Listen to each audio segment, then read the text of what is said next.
Salut à tous, cette vidéo a pour ambition de définitivement effacer les incertitudes et les approximations de niveau galactique sur le haki. Je veux enfin en finir avec les concepts lunaires de haki avancé, de HDA+, HDO+, HDR++, HDR revêti ou haki éveillé du démon de la nuit. Et je vous propose un schéma clair et concret sur le haki. Je veux enfin apporter une schématisation simple et factuelle du haki. Donc si vous ne savez pas grand chose de ce pouvoir, que vous avez des doutes sur la mécanique en œuvre dans One Piece, cette vidéo est faite pour vous et deviendra, j'en suis sûr, la référence. Dans un souci d'objectivité, mais surtout pour respecter un protocole d'analyse sérieux, l'ensemble des descriptions ainsi que tous les arguments effectué sur la base des traductions du manga dans la version officielle francophone aux éditions Glénat et donc forcément sourcé, ceci pour éviter tout malentendu lié à une erreur de traduction. Quand je ferai une interprétation personnelle, je le signalerai systématiquement.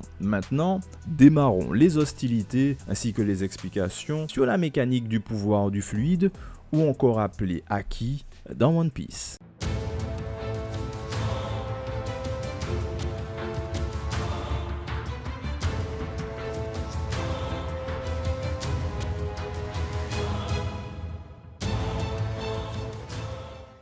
Sur cette chaîne, j'analyse le récit, la narration et les personnages dans One Piece. Je partage avec vous ma passion des histoires et de leur construction. Laissez un like, abonnez-vous, activez la cloche et laissez un commentaire. Ça m'aide grandement à proposer un contenu plus intéressant, mais surtout différent. Je souhaite que vous gardiez en tête que les mangas sont des œuvres qui existent pour divertir et au mieux nous inspirer. Alors, bon visionnage.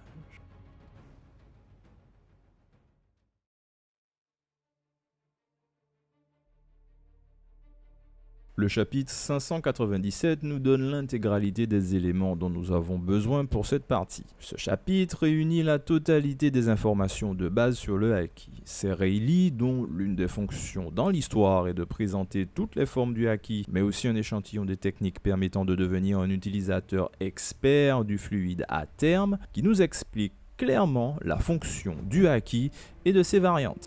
Dans ce chapitre, Rayleigh va plus loin en donnant des informations sur les appellations du haki dans les différentes contrées du monde de One Piece. Il parlera de mantras, de concentration, de fluide, etc.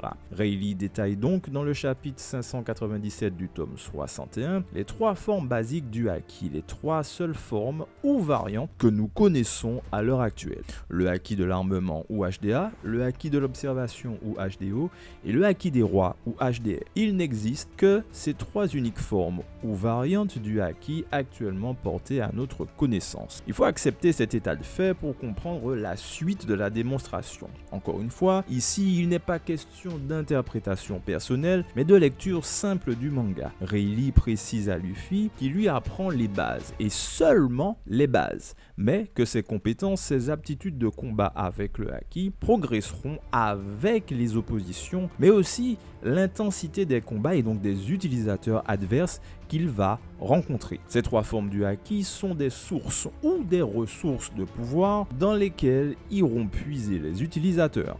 Chaque utilisateur a un volume ou une quantité à disposition qui peut possiblement évoluer avec le temps, la pratique et l'entraînement. Et ceci est une interprétation personnelle, ou plutôt une déduction logique eu égard aux explications données par Rayleigh et les combats de Luffy à Dressrosa contre Doflamingo, à Whole Cake Island contre Katakuri et Cracker et Onigashima contre Kaido. Une fois cette étape faite, la vérité ultime étant sans équivoque sur les trois formes du haki, nous allons passer à un morceau de choix beaucoup plus complexe et nous allons commencer par le haki de l'armement.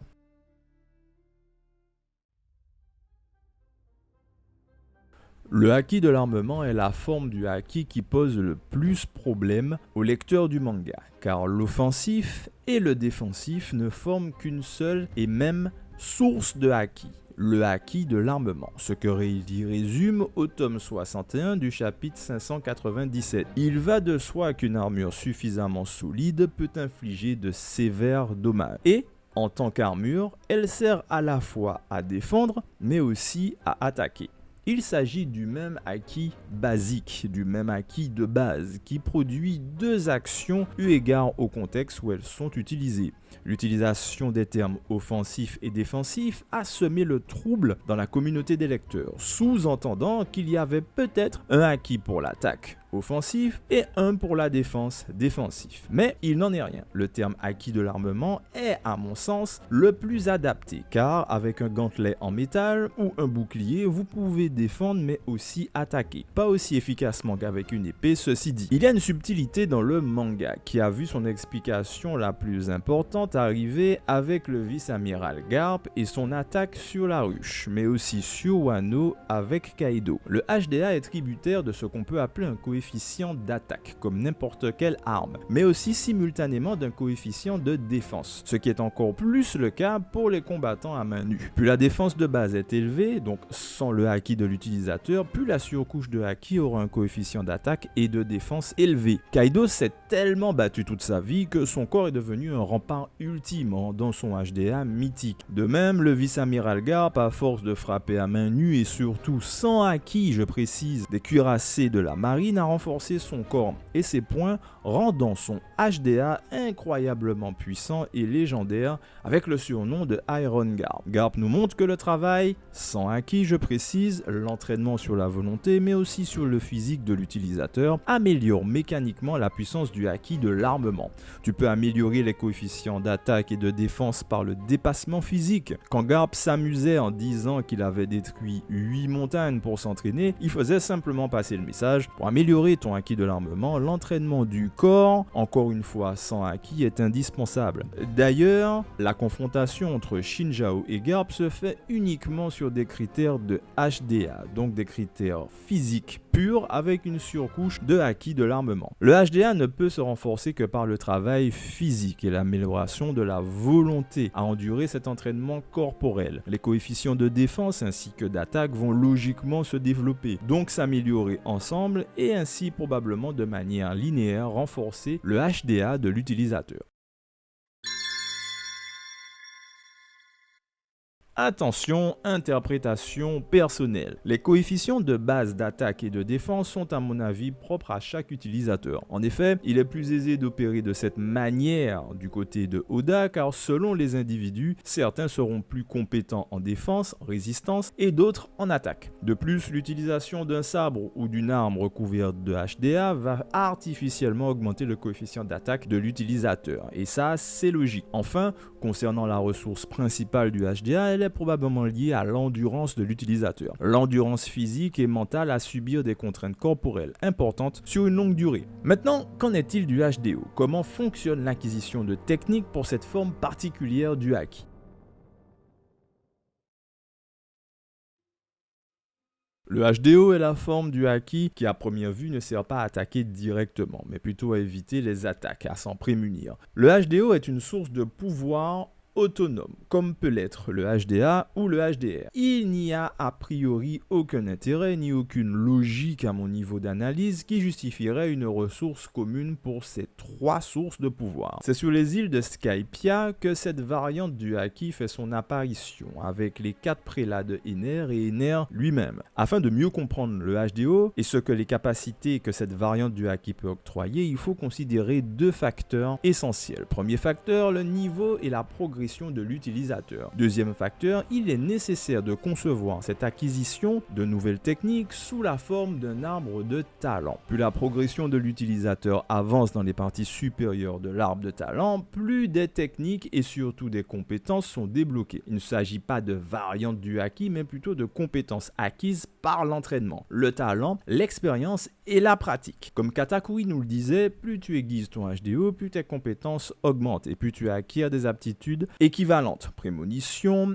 évaluation de force, présence d'individus et même la télépathie sur ou avec des individus à proximité immédiate. Le HDO à pleine puissance peut être considéré comme un état de pure conscience mentale de tout ce qui entoure l'utilisateur. Il peut être inné comme pour Koby avec la télépathie ou aiguisé comme pour Katakuri avec la prévision du futur. Les exemples sont principalement Koby lors de la guerre au sommet, Ener sur Skypiea ainsi que la petite Aiza Aiza et bien évidemment Katakuri, qui de ses propres mots a entraîné à l'extrême son HDO, jusqu'à voir le futur plusieurs secondes en avance. Les principales informations sur le haki de l'observation nous viennent de l'opposition Luffy-Katakuri, mais aussi des explications de Rayleigh au chapitre 597, et de quelques bribes d'informations lors de l'arc Skypiea avec Ener et la petite Aiza. Koby nous apporte une compétence innée de plus avec une capacité de télépathie ou d'empathie qui permet, semble-t-il, de capter les pensées des individus aux alentours. Attention, interprétation personnelle. La ressource principale du haki de l'observation est probablement liée à la capacité de concentration de l'utilisateur. Cette capacité est probablement aussi liée à la force mentale que met l'utilisateur à se calmer, à se concentrer et à garder l'esprit clair pour être capable d'analyser plus sereinement possible une situation ou des ennemis sur la durée. Peut-on trouver et prouver une équivalence pour le HDR comme pour les précédentes variantes du haki ?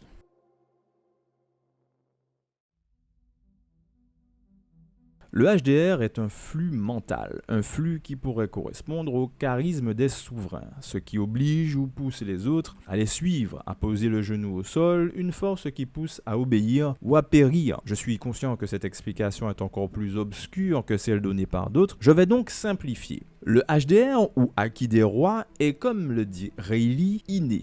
On l'a ou on ne l'a pas. Autrement dit, il ne s'obtient pas. Le HDR est un flux mental qui permet de paralyser ou de faire s'évanouir un individu ou plusieurs qui n'est pas assez résistant pour y résister.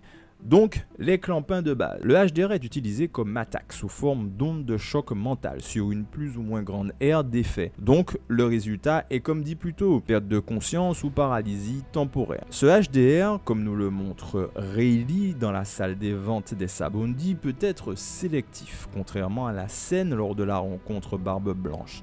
Shanks au chapitre 434 du tome 45. La maîtrise du haki des rois passe par le contrôle de ce flux mental afin de pouvoir passer de l'effet de zone incontrôlé sur une large aire à un effet sélectif par individu ou sur une zone spécifique choisie. Le HDR, c'est simplement cette unique utilisation qui peut être faite. Toutefois, l'utilisation d'une technique comme le Ryuo permet d'utiliser cette ressource comme bouclier de défense, mais aussi d'attaque, comme nous l'avons vu avec le haki de l'armement. Ceci tout en gardant ses particularités propres, écume au bord des lèvres, paralysie, évanouissement. Le flux est simplement plus canalisé.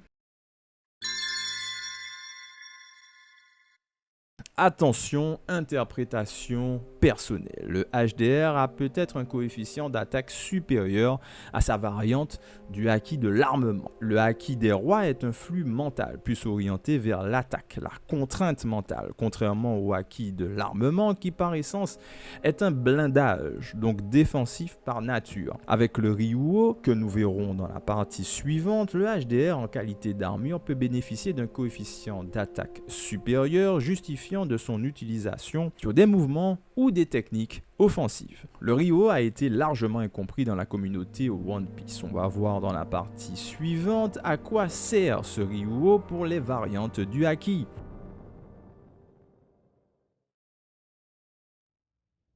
Quand Yogoro le Fleuri explique au chapitre 939 du tome 93 ce qu'est le Ryuo, on ne se rend pas compte à l'époque du cataclysme d'incompréhension qui va en découler. Le Ryuo combine une appellation du haki, comme le mantra désigne le haki de l'observation sur les îles célestes. Mais le Ryuo est aussi une technique propre à la culture de Wano. C'est au chapitre 939 que Yogoro comprend ce que veut apprendre Luffy à ce moment à Udon pour vaincre Kaido. Yogoro explique à Luffy, après lui avoir fait une démonstration, que le Ryuo est une technique. Le mot a son importance car il est explicitement employé dans la traduction officielle. Le Ryuo, ce que Yogoro va tenter d'apprendre à Luffy, est une technique accessible à tous, une technique qui permet de trancher le métal comme de ne pas trancher une simple feuille de papier. Ce moment est un rappel de ce que le père de Kuina expliquait à Zoro dans son enfance et dont il se rappelait lors du combat à Alabasta contre Dasbones. Hyogoro explique en 2 lignes les 2 formes du Ryuo Awano, les 2 formes connues jusqu'alors. Première forme, la forme imprégnée de haki, et la seconde nouvelle, la forme projetée. La forme imprégnée permet à l'utilisateur d'enduire sa lame ou un objet avec du haki, pouvant dès lors trancher le métal si cet objet est une lame, surtout un meito. La forme projetée permet d'extérioriser ce même haki à l'extérieur du corps, créant une bulle ou une armure de protection autour d'un membre ou d'un objet.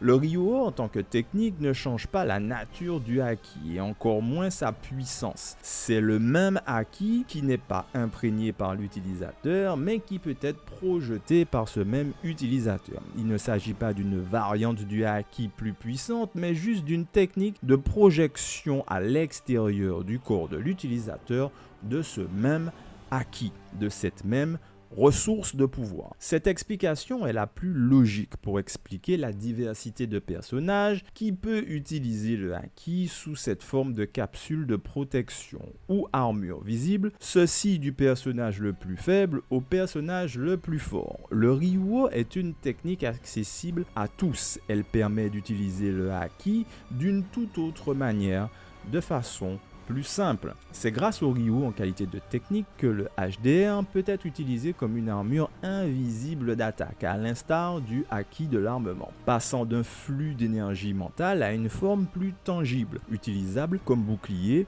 renforçant l'idée que le haki est une source d'énergie avec ses 3 variantes, le HDA, le HDO et le HDR. Le Ryuo utilisé avec le HDA permet de passer d'une forme imprégnée à une forme projetée à l'extérieur du corps. Enfin, Hyogoro explique aussi que plus l'utilisateur devient expert dans cette technique de projection de haki, puis il sera capable de faire pénétrer son haki à l'intérieur du corps de l'adversaire et ainsi le frapper de l'intérieur. Attention, interprétation personnelle. Pour l'heure, le HDO n'est pas montré comme pouvant être utilisé avec le Ryuo. Toutefois, si les autres le sont, je ne vois pas de raison valable pour que le HDO ne soit pas utilisable sous forme de projection mentale, sous une forme de technique d'illusion ou d'image mentale dans l'esprit de l'adversaire. Il s'agirait alors d'une technique de très haut niveau utilisable par très peu d'individus, favorisée naturellement par le haki de l'observation. Il ne nous a cependant jamais été montré de combat utilisant ces propriétés du haki de l'observation. Donc ceci n'est que pure spéculation de ma part. Le haki des rois contrôlé avec le Ryuo est peut-être utilisé par Shanks lors de sa rencontre avec Barbe Blanche, sur une forme de bulle de protection qui avance avec l'utilisateur. Ce dernier utilisant comme champ de protection, expliquant l'impact du haki des rois sur la coque du Moby Dick et les craquements visibles ainsi que les hommes d'équipage qui écument sous la pression du haki des rois de Shanks.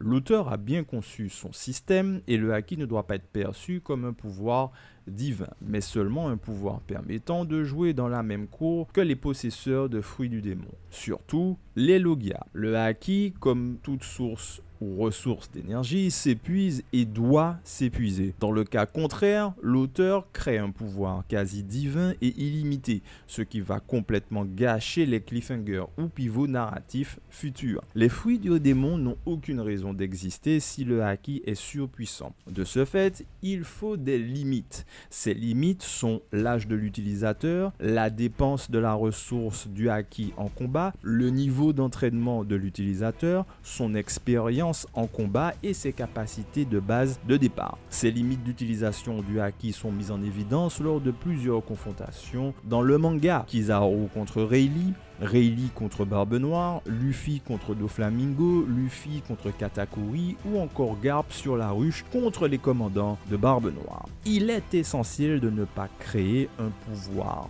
tout puissant mais limité par des règles. Il en va de même pour les fruits du démon qui doivent subir la loi totale et absolue du haki dans le cadre des limites et des règles que nous avons énoncées plus haut.